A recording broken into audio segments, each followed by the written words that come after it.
They laughed when I didn't get the job I really wanted, but what they didn't know was that I secretly owned the whole company. It only took 3 seconds for my dad to say, "You're a failure, are ya?"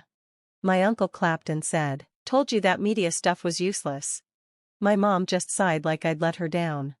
I sat there, feeling embarrassed and small, while my whole family treated my dream falling apart like it was some kind of joke.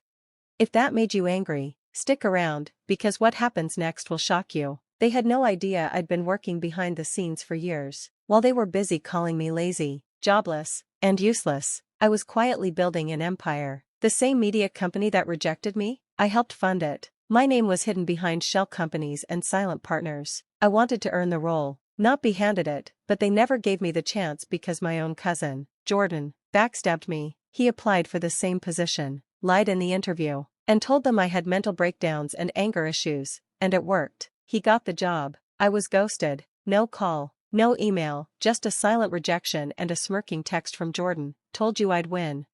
That night, my family threw a career intervention dinner. They sat me down like some broken toy.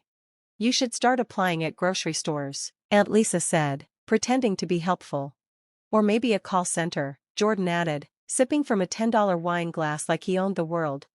I smiled, not because I agreed, but because they had no idea what I was about to do next. I wasn't just going to get revenge. I was going to shatter every smug expression in that room. One move at the board meeting next week, and their fake reality would fall apart, because while they thought they'd crushed me, I held the power to crush them back. At exactly 9:02 a.m., on Monday, I walked into the boardroom, not as the rejected applicant they thought I was, but as Arya Walker, majority shareholder of the very company that turned me away. The air inside was thick with pretense. Jordan sat confidently at the head of the table, adjusting his overpriced suit like he belonged there. He didn't even look at me when I walked in. Neither did the hiring manager who ghosted me. In their eyes, I was nobody, just a bitter, jobless girl desperate for attention. But what none of them knew was that every person on that board answered to me. As I took my seat, the whisper started. "Why is she here? Was she invited?" One of the executives leaned toward Jordan, confused. "Do you know her?" He chuckled. "Yeah, unfortunately, she's my cousin. She's been trying to get into media for years. Total disaster." I stayed silent for now. Let the arrogance build. Let the room drown in overconfidence. The meeting began. Jordan stood up to present his big idea, one he stole directly from my original pitch, word for word, slide by slide, the same idea he mocked me for during Thanksgiving dinner, calling it unrealistic and naive. Now he presented it like it was his life's work, smirking between sentences like a man who thought he'd already won. When he finished, the room applauded lightly. The CEO nodded but didn't look impressed. "Interesting," he said flatly, "but we'd like to hear from our newly appointed silent partner first." That's when every eye turned to me. I stood up slowly, letting the silence stretch like a wire about to snap. Jordan's face twitched, the blood drained from his cheeks. "Wait, what is this?" he muttered. I placed a folder on the table. Inside were contracts, investment records, and board member signatures, proof that I had quietly bought out the second largest stakeholder 6 months ago. With that deal, I became the controlling owner of the company he thought he ran. "I'm not here to apply anymore," I said, looking directly at Jordan. "I'm here to decide who stays and who leaves." His jaw dropped. The room went dead silent. The fake applause, the smug smiles, the whispered insults, all gone in one breath. And I wasn't done yet.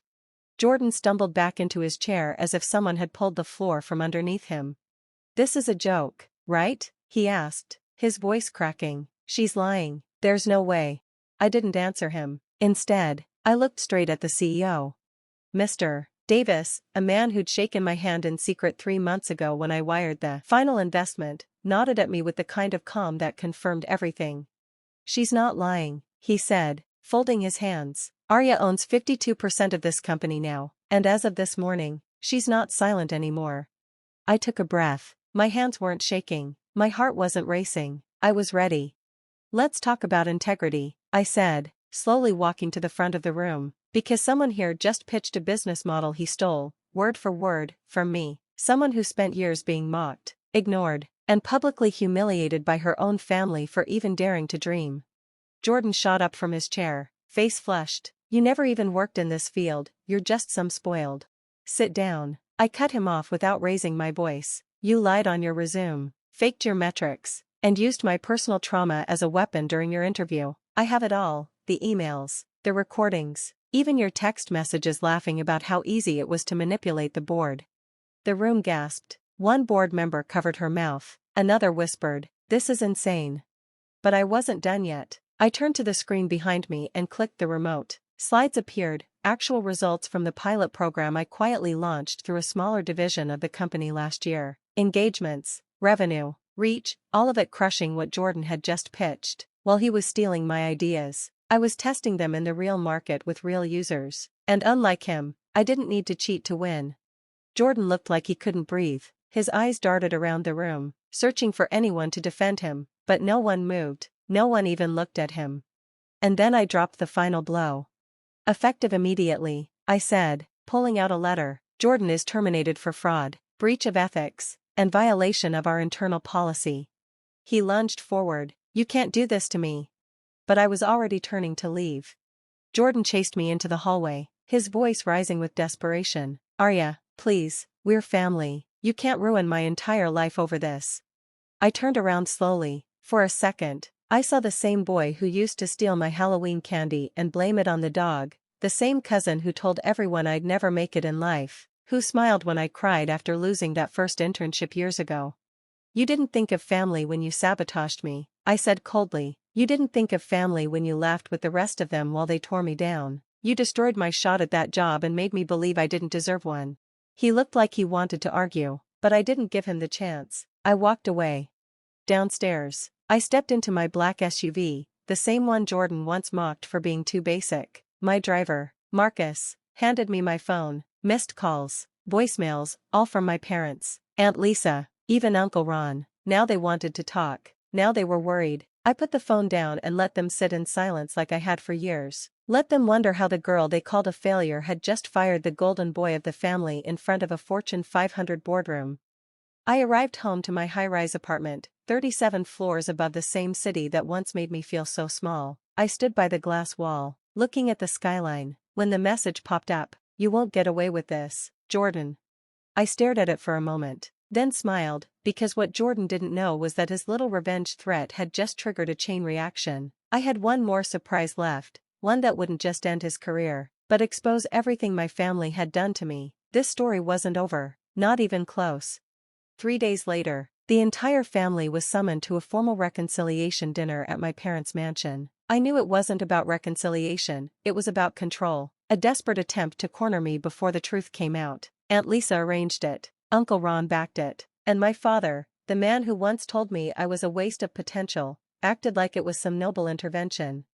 I showed up 15 minutes late, wearing the same dress they once called too cheap for a family photo. Every eye in the room turned to me when I walked in. Even Jordan was there, hiding in the corner like a scolded child, his eyes swollen from lack of sleep. He hadn't posted on social media since I fired him, a world record for someone who used to upload his breakfast like it was breaking news.